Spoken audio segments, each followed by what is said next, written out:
Me rompió por mensaje, creyó que iba a suplicarle, pero olvidó que yo también sé jugar en silencio. Fue un mensaje. 8 palabras. Así se vino abajo todo. La boda se cancela. Espera una llamada de mi abogada. Ni una coma de cortesía. Ni un saludo. Nada. Solo esa frase. Fría, seca, mecánica. Me llegó mientras estaba en la fila del supermercado, con una canasta de cosas para la semana, bolsas de basura con olor a lavanda, una lasaña congelada, papel aluminio y detergente. Miré la pantalla esperando leer algo sobre el menú de la cena o una broma sobre los nombres que teníamos que decidir para la mesa de regalos. Pero no. Lo leí 2 veces, tal vez 3, como si las palabras fueran a cambiar. Como si pudiera reordenarlas y que dijeran otra cosa. Algo menos hiriente. No lo hicieron. Me quedé quieto. Sentí que la gente se impacientaba detrás de mí, pero no podía moverme. Ni siquiera entendía si estaba respirando bien. El cajero tuvo que decirme 2 veces que ya era mi turno. Pagué sin decir palabra, conduje de regreso sin poner música y me quedé sentado dentro del carro frente al edificio por casi 15 minutos. Mirando al frente. No lloré. No grité. Solo respiraba hondo, como si estuviera conteniendo un incendio por dentro. Respondí al mensaje con lo único que se me ocurrió, como desees. Eso fue todo. Y eso también lo dijo todo. Porque ese mensaje no era solo el fin de la boda. Era una señal. Una orden. Un no me busques más. Valeria no me estaba terminando, me estaba eliminando. Estaba delegando el cierre de lo nuestro a una abogada. Me trataba como un contrato que se rescinde, no como una persona con la que compartió años, con quien vivía, con quien planeaba una vida. Y sin embargo, se le olvidó un detalle. Horas antes de ese mensaje, habíamos firmado los papeles preliminares para solicitar una hipoteca. Una casa adosada hermosa, en las afueras, que a ella le encantaba. Ella la eligió, la decoró en su cabeza. Les dijo a sus amigas que ya era suya. Pero nada estaba cerrado aún. Y, lo más importante, no estábamos casados. Legalmente, yo seguía siendo un hombre soltero. Entré a casa, me quité el abrigo y me dirigí directo al computador. 3 clics. Solo eso. 3 clics bastaron para cancelar mi parte del trámite hipotecario. Y así, la operación entera colapsó como una torre de cartas.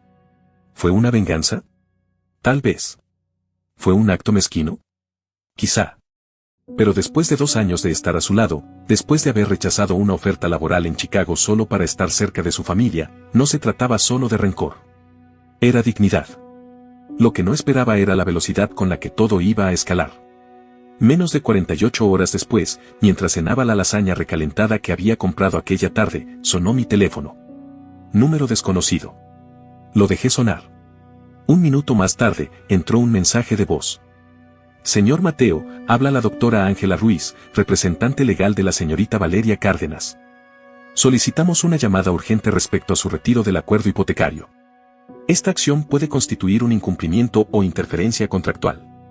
Por favor, contáctenos cuanto antes. Me reí. Literalmente. Solicitaban urgentemente. Ya no sonaba tan fría ni tan profesional. Su tono era más nervioso. Pero yo no devolví la llamada. Dejé que las horas pasaran. Y como lo imaginé, empezaron a llegar más correos. Más llamadas. Más ansiedad. Valeria creía que yo iba a rogar, que iba a llorar, que le iba a suplicar. Lo que no entendía era que yo ya había terminado el duelo. Porque hacía semanas que algo no me cuadraba. Mensajes a medianoche de números desconocidos. Reuniones laborales con horarios raros. Cambios de actitud. Esa incomodidad apenas perceptible cuando entraba a una habitación. Al principio me mentía, me decía que eran paranoias mías. Pero ahora todo encajaba. Así que no respondí. Me dediqué a observar. Dejé que se enredaran solos. Que entraran en pánico. Que buscaran respuestas mientras yo me callaba. Y fue en ese silencio que la verdad empezó a brotar, como una grieta en el yeso. 2 días después, alguien golpeó mi puerta. Fuerte. No esperaba a nadie. Abrí y me encontré con el señor Cárdenas, el padre de Valeria. Lo había visto por última vez hace un mes, durante una cena en la que brindó por la llegada de un nuevo hijo a la familia. Ahora, apenas podía mirarme a los ojos. ¿Qué está pasando con la casa?, preguntó sin siquiera saludar. Cruzado de brazos, le respondí con calma. No pienso comprar una casa con alguien que me termina por mensaje y me manda a su abogada. ¿Está aquí como su representante? Bajó la mirada. Tragó saliva. No. Estoy aquí porque ella no nos cuenta nada. Un día dice que cancela la boda, al otro está gritando por facturas de muebles. Solo, queremos entender. Estuve a punto de contarle todo. Pero no lo hice. Ella lo terminó. Y yo respeté su decisión. Lo demás es asunto suyo. Él asintió, murmuró algo como le dije que no hiciera esto y se fue. Lo vi alejarse con una sensación extraña. No de alivio, tampoco de rabia. Más bien como si algo se hubiera cerrado por dentro. Como si me hubiera soltado de una cuerda que llevaba demasiado tensa. Pero lo peor estaba por venir. Porque lo que yo no sabía en ese momento era que Valeria no solo me había sorprendido con su ruptura. Estaba ocultando algo más. Algo que cambiaría por completo mi manera de entender lo que habíamos vivido. Y esa verdad empezó a tomar forma cuando recibí un mensaje de alguien con quien no hablaba hace meses, Rodrigo, su primo. Rodrigo y yo nunca fuimos cercanos.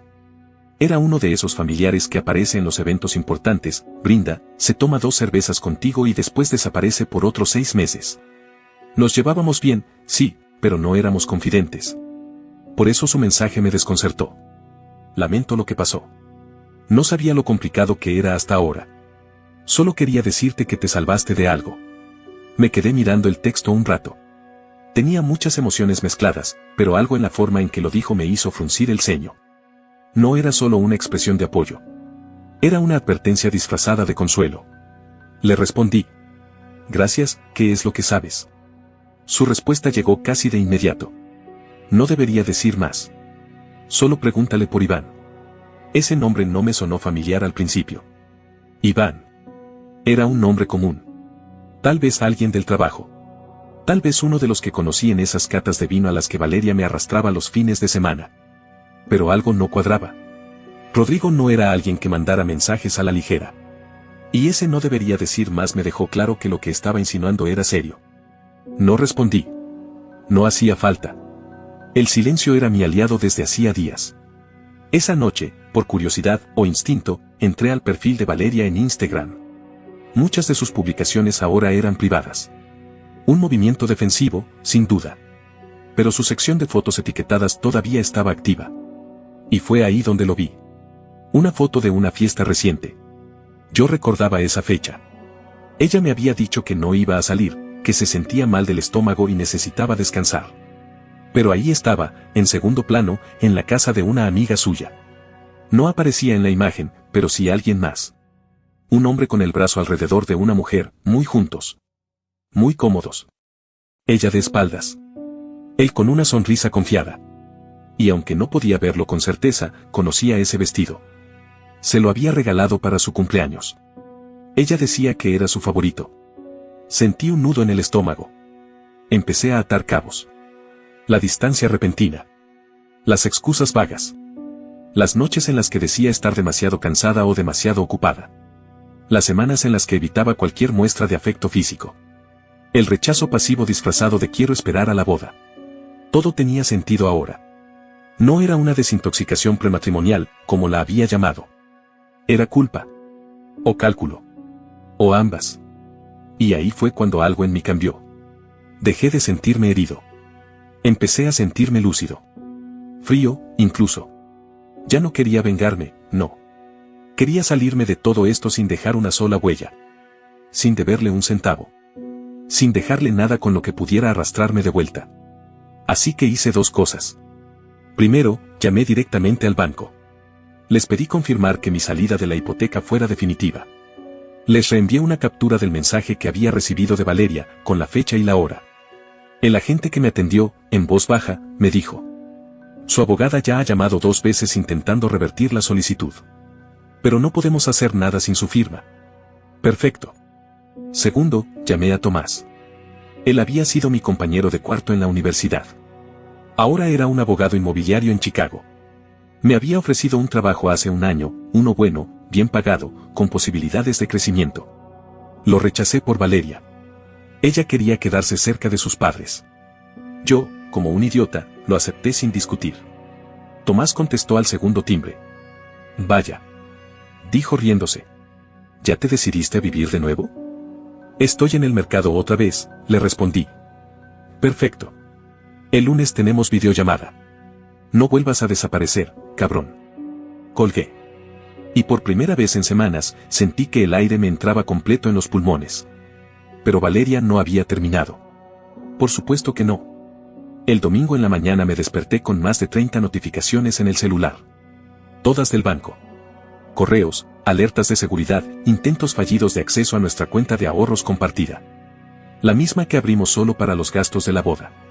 Yo había transferido $10,000 a esa cuenta, fruto de un bono que me gané en la empresa. Ella no había puesto ni un peso.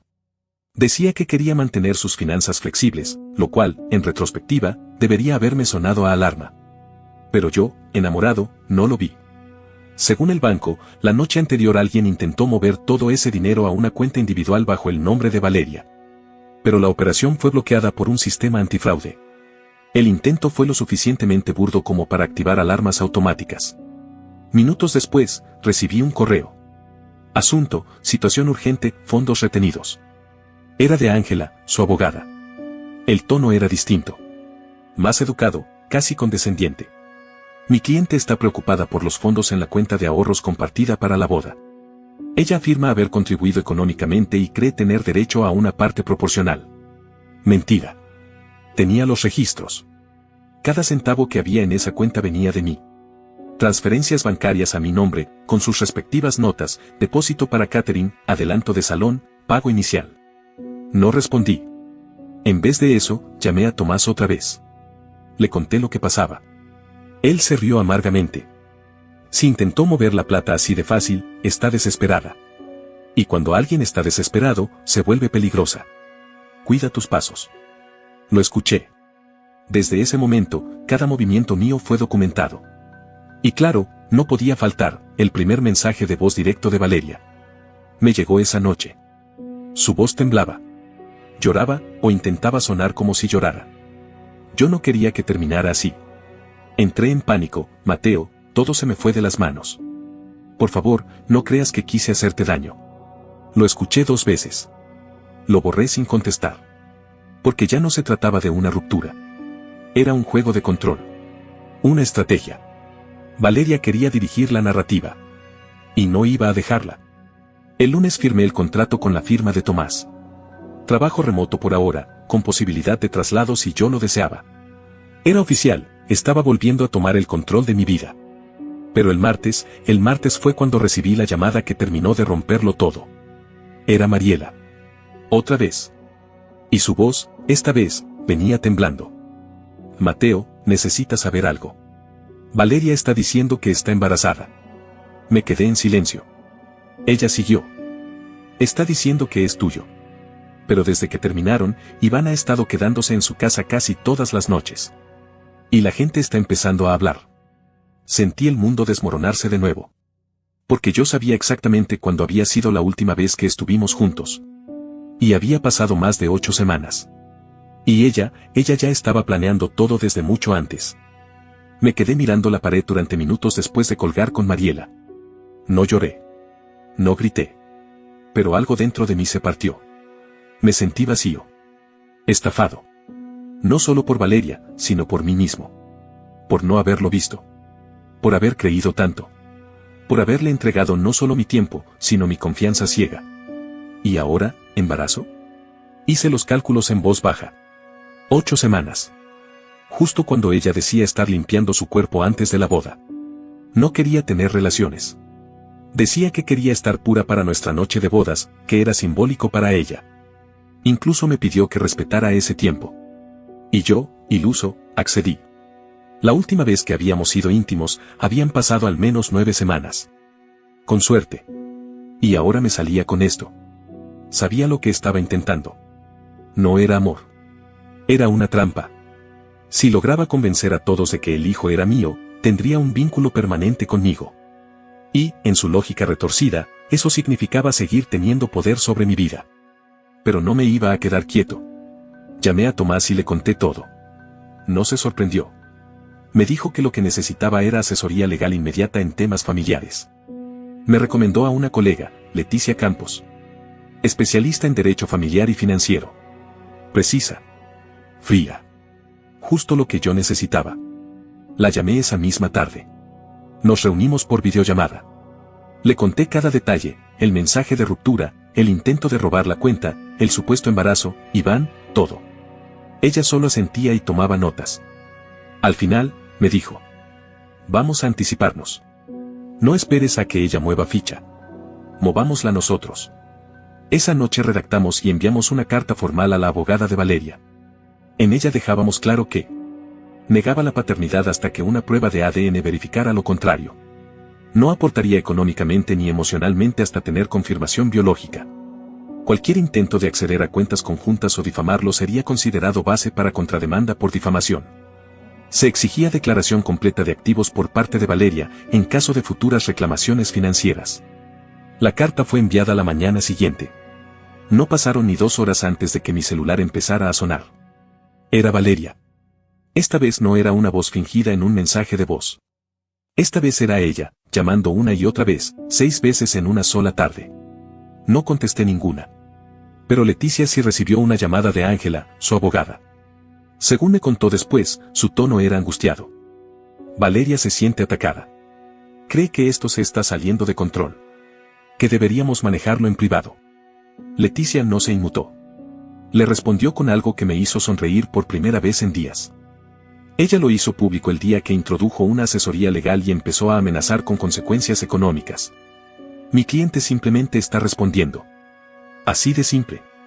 Y aunque me hubiera gustado decir que ya no sentía nada, estaría mintiendo. Claro que sentía. Sentía rabia. Sentía tristeza. Pero lo que más sentía era arrepentimiento. No por haber terminado, sino por no haber abierto los ojos antes. Recordé cómo se burlaba cada vez que mencionaba la posibilidad de un acuerdo prenupcial. No confías en mí, decía, con esa risita que mezclaba ironía y falsa ternura. O como siempre encontraba una excusa para evitar mezclar cuentas, pero sí opinaba sobre cómo gastar mi dinero.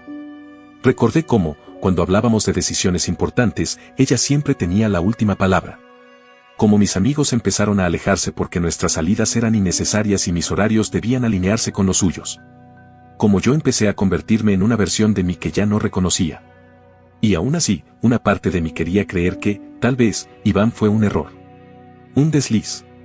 Que tal vez, en el fondo, Valeria había tenido miedo. Que todo esto era una cadena de malas decisiones, no un plan premeditado.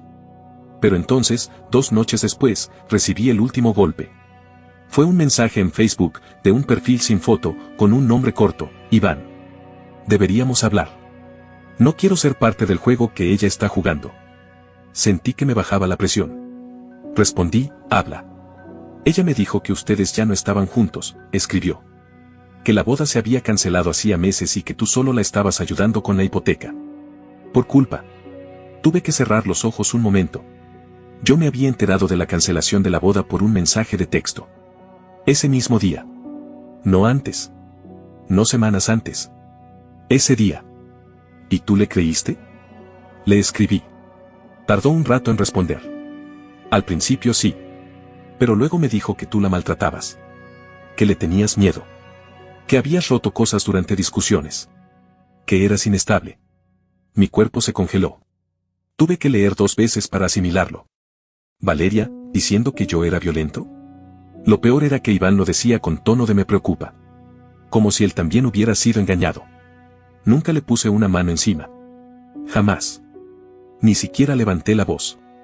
Lo peor que tuvimos fueron discusiones por su control obsesivo del calendario, por cómo siempre sus planes tenían prioridad sobre los míos. Y ahora resultaba que yo era el agresor. Al día siguiente, llamé a Leticia de inmediato y le conté todo. Ella fue tajante. Vamos a cubrirnos. Voy a presentar una contradefensa preventiva en caso de que intente presentar cargos falsos. Esto ya no es solo manipulación emocional. Esto es una estrategia legal. Ese mismo día se presentó un informe de resguardo legal, lo que técnicamente nos protegía si Valeria intentaba fabricar acusaciones falsas con fines de extorsión emocional o económica. Pensé que ahí terminaba. Pero me equivoqué. El viernes por la mañana recibí un correo del banco. No era una notificación genérica. Era una disculpa personal. Me informaban que habían recibido un documento de parte de la abogada de Valeria, intentando reactivar la solicitud hipotecaria sin mi consentimiento. El problema, el documento venía con una firma falsa. La mía. Había falsificado mi nombre. El banco lo detectó de inmediato y además de rechazarlo, lo remitió a su departamento legal interno. Me informaron que se había abierto una investigación formal por intento de fraude documental. Les agradecí, reenvié todo a Leticia, y ella fue clara. Esto ya no es un juego. Si quieres, vamos a la policía. Yo no respondí enseguida. Parte de mí solo quería que todo acabara. Pero la otra parte, la que ya había soportado demasiadas humillaciones, sabía que esto aún no había llegado al final. Y yo ya no estaba dispuesto a quedarme de brazos cruzados. Los días siguientes fueron un borrón. Cada jornada traía consigo un nuevo correo, una llamada inesperada o alguna otra táctica desesperada de Valeria y su abogada para recuperar el control de la narrativa. Pero el daño ya estaba hecho. Las piezas se habían movido, y ahora era yo quien marcaba el ritmo. Sus intentos por suavizar las cosas, por sonar conciliadores, llegaron justo después de que el banco abriera una investigación formal. Ya no hablaban de acciones legales. Ahora pedían evitar escalar el conflicto. Decían que Valeria estaba pasando por momentos personales difíciles. Que no deseaban dañar más las cosas. Leticia fue firme. Ella falsificó una firma. Si vuelve a intentar algo así, no vamos a negociar. Vamos a denunciar. Punto. Mientras tanto, las redes sociales de Valeria empezaron a desmoronarse. Pasó de publicar fotos perfectamente curadas a subir selfies llorando, frases ambiguas sobre traición y pérdida, y mensajes crípticos que claramente buscaban atención. Empezó a construirse la imagen de víctima. Incluso insinuaba haber perdido un embarazo. Lo supe por Mariela. Me llamó una noche, con la voz baja, casi susurrando. No sé si estás viendo sus redes, pero publicó que tuvo un aborto espontáneo. Me quedé en silencio. Quería preguntarle si estaba bromeando, pero sabía que no. Está recibiendo condolencias. Dice que fue justo después de que terminaron. No dije nada. No necesitaba hacerlo. Ya conocía el patrón. Ya entendía cómo funcionaba Valeria, cuando se le escapaba el control de las manos, lo disfrazaba de dolor. Su narrativa era camaleónica, siempre adaptándose para no ser la mala, para generar culpa, lástima o indignación, según lo que más le convenía. Pero esta vez se había pasado de la línea. Leticia se encargó de responder el nuevo intento de su abogada con una advertencia clara: si Valeria seguía manipulando la situación, tanto públicamente como legalmente, responderíamos con acciones penales.